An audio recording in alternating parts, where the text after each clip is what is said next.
السلام علیکم ورحمۃ اللہ وبرکاتہ۔ رمضان کا آخری عشرہ اللہ تعالیٰ نے لیلۃ القدر کو ان 5 راتوں میں چھپایا ہوا ہے۔ پہلے یہ تعیین کے ساتھ مقرر ہو کر آ رہی تھی۔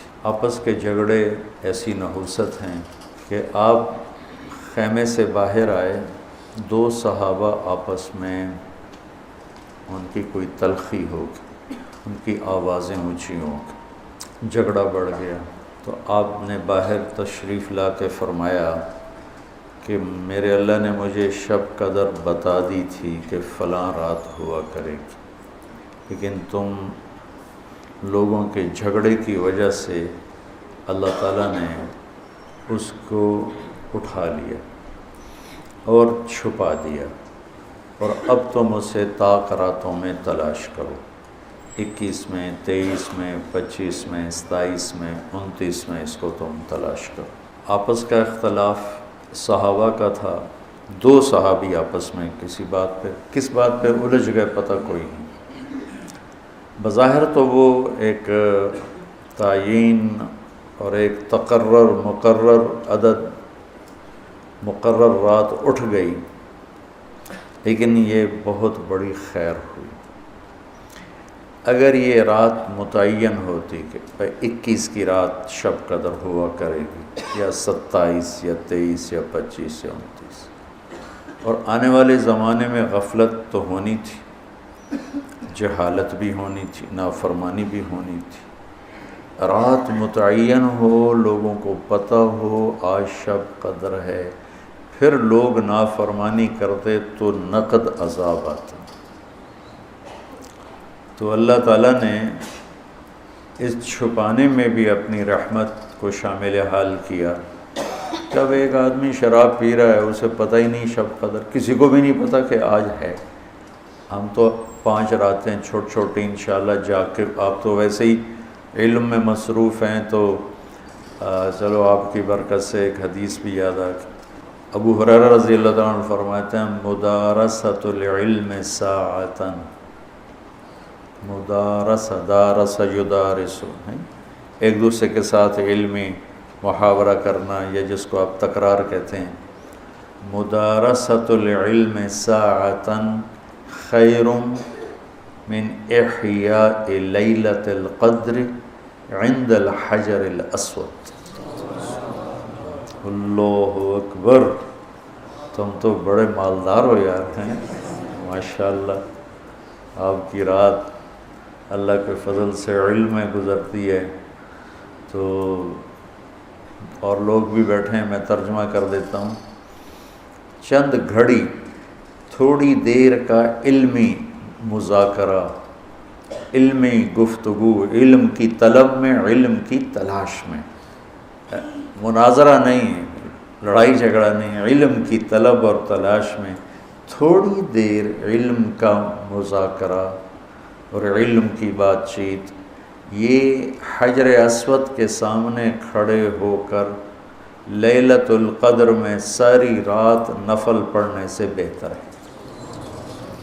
لیلۃ القدر بذات خود خیر من 1000 شہر ہے، ٹھیک ہو گیا، اور حرم کی ایک نیکی 1,00,000 کے برابر ہوتی ہے، یہ بھی ٹھیک ہے، معلوم ہے، حرم مکہ کی ایک نیکی 1,00,000 کے برابر، تو یہ رات حرم میں 1,00,000 راتوں کے برابر ہوگی۔ 1,00,000 کو 1,000 سے ضرب دیں تو کتنا بنے گا؟ مولوی شاید بتائے گا، حساب اچھا کر کر 10 کروڑ مہینے بنتے ہیں، 10 کروڑ مہینے بنتے ہیں، 10 کروڑ مہینوں کے سال بناؤ، لاکھوں سال بنتے ہیں، ہزاروں سال بنتے ہیں۔ تو علم کا مذاکرہ، علم کی طلب میں، علم کو سیکھنے کے لیے تھوڑی دیر بیٹھنا، وہ حجر اسود کے سامنے لیلۃ القدر میں ساری رات نفل پڑھنے سے بہتر ہے۔ یہ تو ہو گیا عام دنوں میں۔ جب یہ علم کی طلب رمضان میں ہو تو ہر عمل پہلے ہی 70 گنا بڑھ جاتا ہے۔ فرض علم کی طلب تو فرض ہے، تو فرض 70 گنا ہو جاتا ہے، نفل فرض بن جاتا ہے، تو اس کو ملٹی پلائی کرنے کے لیے کوئی کمپیوٹر بھی کام نہیں دے گا۔ یہ آپ اللہ کے فضل سے آپ کی ساری ہم نے 25 کو چھٹی رکھی ہے، 2 راتیں گھر جا کے جاگ لینا، ایک 27 کی ایک 29 کی، تو انشاءاللہ تو اب ویسے بھی آج کل راتیں چھوٹی ہیں، تو یقیناً ایک رات تو ہوگی اس میں، 5 راتیں اگر ہم جاگ لیتے ہیں یقیناً ایک رات اس میں شب قدر ہے۔ تو اللہ کے نبی شد المیزر ان آخری عشرے میں خوب محنت فرماتے، کمر کس لیتے، اور ساری زندگی اعتکاف بیٹھے۔ آپ نے کبھی اعتکاف نہیں چھوڑا، فتح مکہ پہ چھوٹا، لیکن شوال میں آ کے بیٹھے، 1 مہینہ پورا اعتکاف کیا، پھر 20 دن کیا، پھر 10 دن، پھر 9 رمضان میرے نبی کو ملے، 9 رمضان۔ تو 1 میں اعتکاف چھوٹا اور باقی میں آپ نے مسلسل اعتکاف فرمایا۔ لیلۃ القدر کی صرف تلاش نہیں بلکہ اعتکاف اللہ کے در پر پڑ جانا ہوتا ہے۔ تو اعتکاف اللہ کے در پہ پڑ جانا ہے، اور اعتکاف والوں کو فضیلت ہے کہ وہ سوئے بھی ہوں تو ان کے لیے عبادت لکھی جاتی۔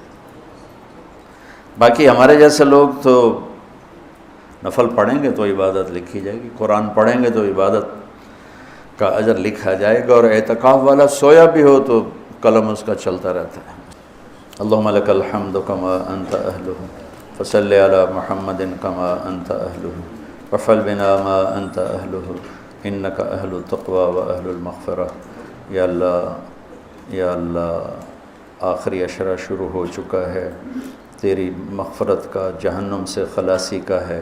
ساری امت محمد کو جہنم سے نجات عطا فرما دے، ساری امت محمد کو جہنم سے نجات عطا فرما دے، ساری امت محمد کو جہنم سے نجات عطا فرما دے۔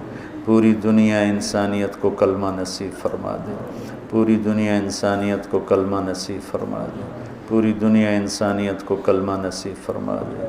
جو تیرے علم میں فرعون ہیں، شداد، حامان، قارون ہیں، ان کے وجود سے دھرتی کو پاک فرما دے، اور اسے امن کا، عزت کا، آبرو کا، شرم و حیا کا گہوارہ بنا دے۔ پورا عالم بے حیائی کی لپیٹ میں ہے، کفر کی لپیٹ میں ہے، میرے مولا اسے تو حیا کی چادر پہنا دے، ایمان کا نور عطا فرما دے۔ یا اللہ تیرے بندے جتنے اعتکاف میں بیٹھ چکے ہیں ان سب کے اعتکاف کو قبول فرما اور ذریعہ ہدایت فرما۔ حرمین میں جتنے تیرے بندے بندیاں اعتکاف میں بیٹھے ہیں ان کے اعتکاف بھی قبول فرما اور ذریعہ ہدایت فرما۔ یا اللہ تو ہماری یہ چھوٹی سی ایک کاوش، ایک حقیر سی کوشش، اسے بھی یا اللہ قبول فرما اور اسے ذریعہ ہدایت بنا۔ یہ قرآن سے ہمارے دلوں کو جوڑ دے، سیرت سے ہمارے دلوں کو جوڑ دے۔ یا اللہ اپنے محبوب کی مبارک زندگی ہمارے سامنے کھلی کی کتاب کی طرح کر دے، اور ہر عمل کو اپنے محبوب کے یا اللہ نور کی روشنی میں دیکھنے کی توفیق عطا فرما۔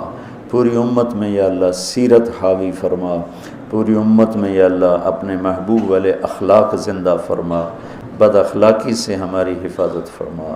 میرے دیس کو چوری ڈاکے سے بچا، ظلم و ستم سے بچا، قتل و غارت سے بچا، جھوٹ فراڈ سے بچا، سود اور رشوت سے بچا، یا اللہ ملاوٹ اور کھوٹ سے بچا۔ یا اللہ میرے دیس سے تو بدکاری کے اڈے ختم فرما، شراب کے اڈے ختم فرما، جوئے کے اڈے ختم فرما۔ یا اللہ آنے والی حکومت نیک دل رحم دل لوگوں کی نصیب فرما۔ ہمیں یا اللہ ایسے لوگوں کے حوالے نہ فرما جو بددیانت ہوں، جو دھوکے باز ہوں، جو مفاد پرست ہوں۔